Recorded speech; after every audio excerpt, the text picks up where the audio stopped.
रली खणी मुरल वेरे विज वजूद में आई हेक लाइन जो हुल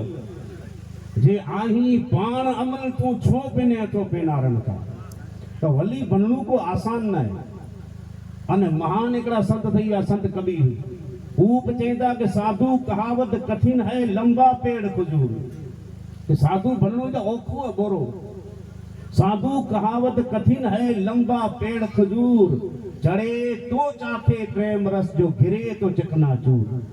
चढ़े तो चाखे प्रेम रस गिरे तो चकनाचूर। तो अल्लाह वाले की दास्तान ही है मुझे फरमाइशी बैठे जी आजे सामने बैठ पढ़ियो थी पण आखिर जिम्मेदार खाली कोठी त्रेज बैठ आजे सामने पढ़ी करे अने कोई इंशाअल्लाह पा तकरीर के सिलसिले के अॻियां वधाइबो। सिंधिया सूफी रहमतुल्लाह अलैह चंदा कि अल्लाह वाले जो मकाम हुए के विठा हिती हुए अने लोहे महफूज में पुरो हुए इंसान की तकदीर के पड़े चेता कयम कापड़िन जी मु पहरे दी परूर सिंगा साथ हिकड़ी न चारई पहर चूर सदाई सैयद चवे कदे कदे कन सदा हमेशा सदाई सैयद चवे रहन सामी में जसूर जोगी के जरूर लिखा भुनन लोक में वही वैरागिन जो मु बेदी मुदम हाल तो हुन जा धागा धूड़ बकुलिया हु जागो त्या जवाल जिन जानी जटाऊं छड़ियूं चोटा चगी चाल वेचारा वजूद जी बिनके इनके तकलीफ हुई देख न सुनाई वेचारा वजूद जी करी न कैसा गाल नागा थिया निहाल लिखा भुनन लोक में तो चेता के ट्रेडी टिमकाइन धुयूं दाहिरन में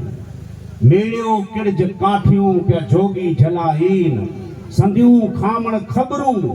इन आदियस न आहीन गुज न गालाहीन लिखा भुनन लोक में। बस आखिरी बैत सुनो चेता के मोहब्बत के मैदान में बीठा लाल लछन पानी बदन पटियूं आने मुके तकलीफ दी मां डॉक्टर ने रियो दवा ला वणो पानी बदन पटियूं ए पानी डक दुअन जेके वैदन वर्जी छड़िया सी अदका काल मरन पर केखे कीन चवन दर्द पंहिंजे दिल जो। बिला ताखीर पानी प्रोग्राम जे अॻियां वधाईंदे अने आऊं अॼु मुक़रर हज़रत सैयद लतीफ़ शाह बाबू क़िबला